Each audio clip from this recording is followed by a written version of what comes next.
Good afternoon, CK. Hope everyone's doing fine. Karen O'Neill from United Way coming at you with our 3 p.m. chat that we've been doing daily, hosted by Your TV. We want to ensure that the community knows what's going on. So with me today, I have Gary Kahn, who is the Chief of Police of CK Police Services here in Chatham, Kent. So welcome, Gary. How are you? I'm doing well. How about you, Karen? Not too bad. How are you and your family? We're holding up. Good. It's obviously a very challenging and trying time, but everybody's safe and everybody's well. Good to hear. Good to hear. Likewise for yourself. Everything's good. I'm really grateful to be busy and definitely in a position where bringing people together to really support our community's most vulnerable. So we wanted to talk to you today, and maybe you can shed some light on, maybe how COVID-19 has impacted police operations. I'm quite certain that you have all kinds of policies that have already been in place in health and safety practices, but with COVID-19, I'm sure that has escalated, and if you can share what that looks like, that'd be great. Certainly. As I stated, Karen, it's a very stressful time for everyone. Many people are feeling a sense of uncertainty and instability within our community. As you've stated, our service does have procedures and policies and procedures in place to deal with situations of occupational exposure, specifically related to communicable diseases. These policies, procedures, obviously, they're reviewed regularly so that we can respond to specific challenges such as COVID-19. In addition to that, we've taken a real proactive approach and developed a proactive response model in collaboration to our policies and procedures. And some of the things that we have added to our policies and procedures, and more specifically to our new proactive response model, is the screening self-assessment tool, which all of our officers have to, not just our officers, our civilian support have to go through on a daily basis. We've limited all of our police facilities with restrictions to access from the public. We've placed PPE kits in all of our police cruisers, and these PPE kits consist of the standard N95 masks, gloves, goggles, and even a gown as well.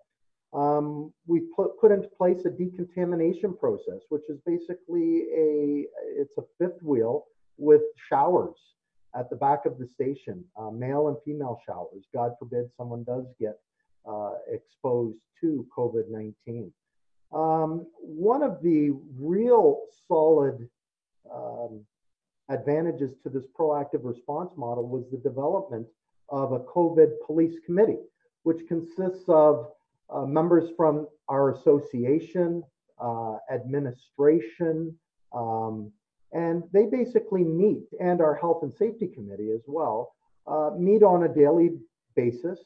And every couple of days, they put out an awareness update to all of our members, just keeping everybody apprised as to what's occurring, ensuring that everything is transparent. And, if there are any concerns or questions, to reach out to one of the members on that committee. So, like I stated earlier, very challenging times, but we're meeting those times in a team effort approach. Which is very much like we are doing here at United Way. We know that it's it's going to take a community for us to get through this. So it's really good to hear that our officers are safe and there's some policies and procedures in place. What about what is the police services doing to ensure that businesses, because we know a lot of them have closed down, and properties are safe in light of the social isolation piece? Good question, Karen. I get that quite a bit from the general public.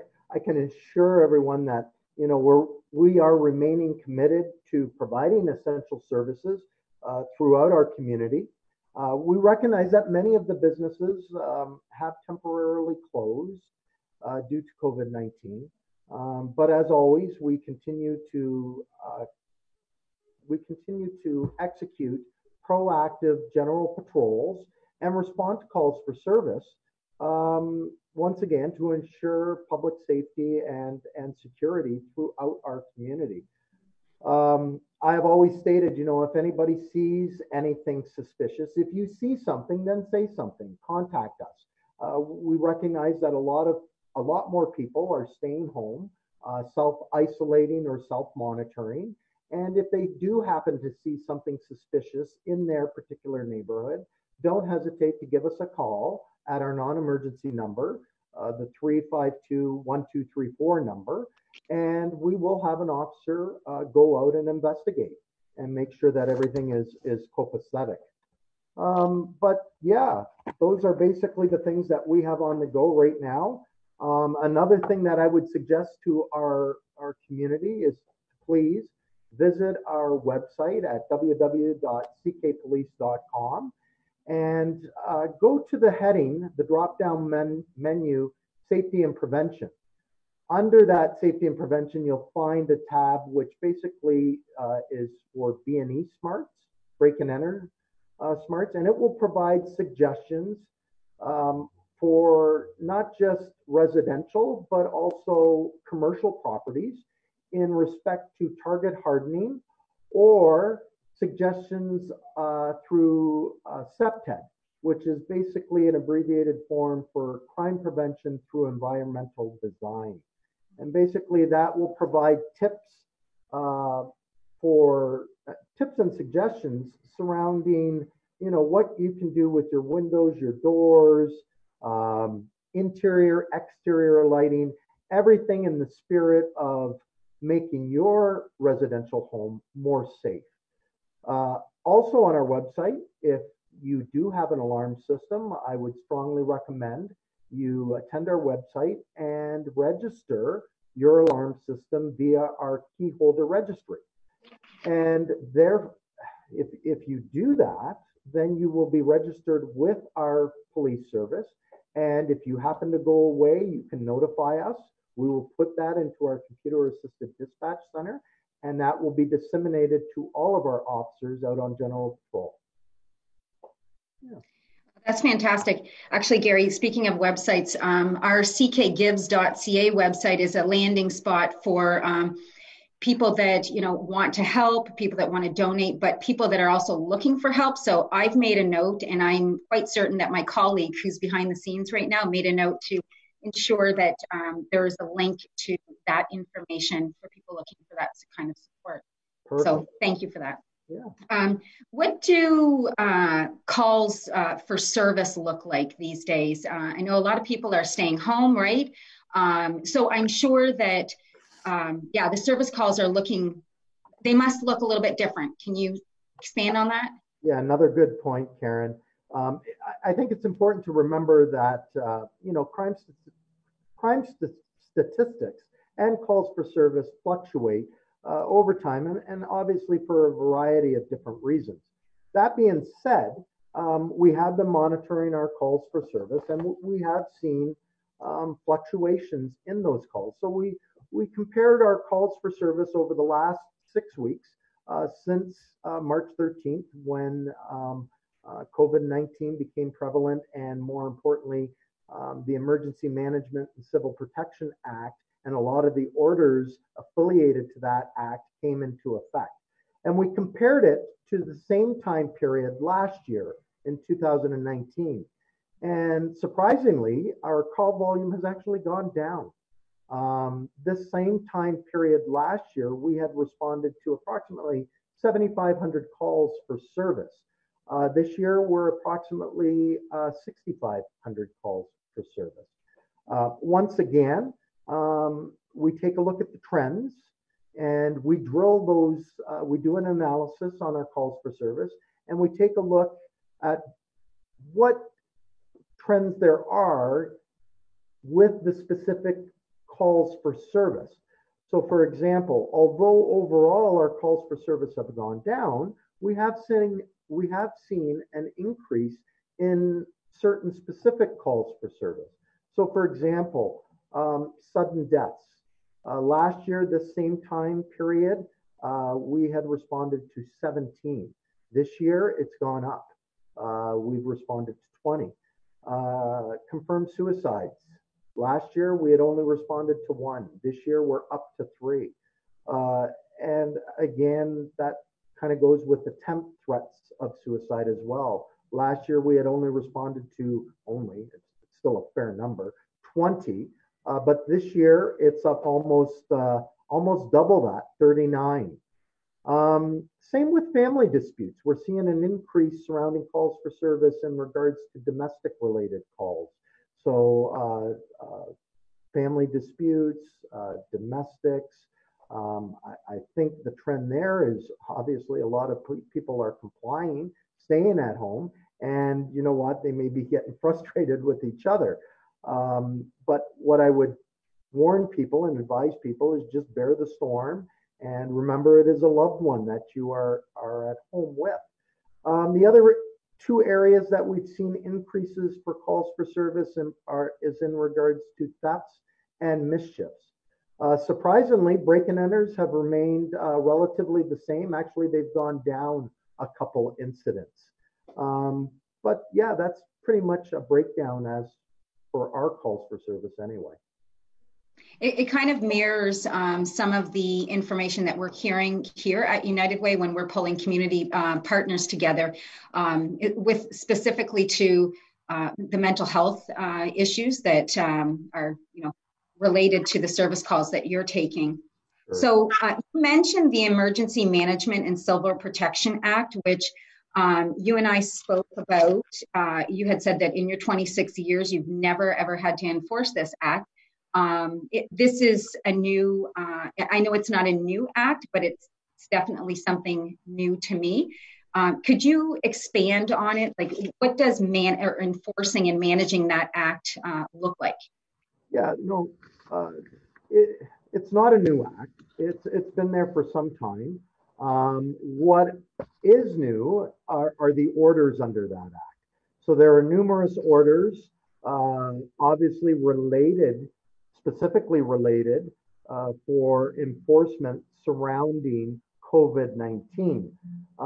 So for example, some of the offenses under that act would be specifically surrounding gathering more than 5 people in a particular area, not practicing social distancing or individual distancing more accurately.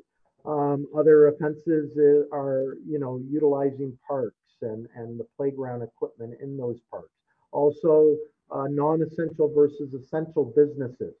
And there are set fines under those acts. When the act, or I should say, when a lot of these orders came into effect, we started with a